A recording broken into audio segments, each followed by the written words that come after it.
చిరునవ్వులతో బ్రతకాలి, చిరంజీవిగా బ్రతకాలి, ఆనందాలను అన్వేషిస్తూ అందరి కోసం బ్రతకాలి, అందరినీ బ్రతికించాలి, చిరునవ్వులతో బ్రతకాలి, చిరంజీవిగా బ్రతకాలి.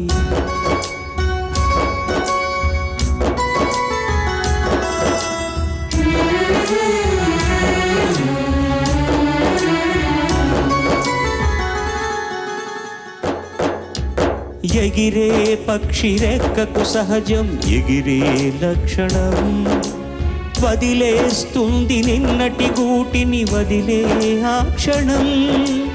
ఏది నీది కాదని అనుకో ఏదో నాటికి, అయినా రేపు మిగిలే ఉంది ఆశావాదికి.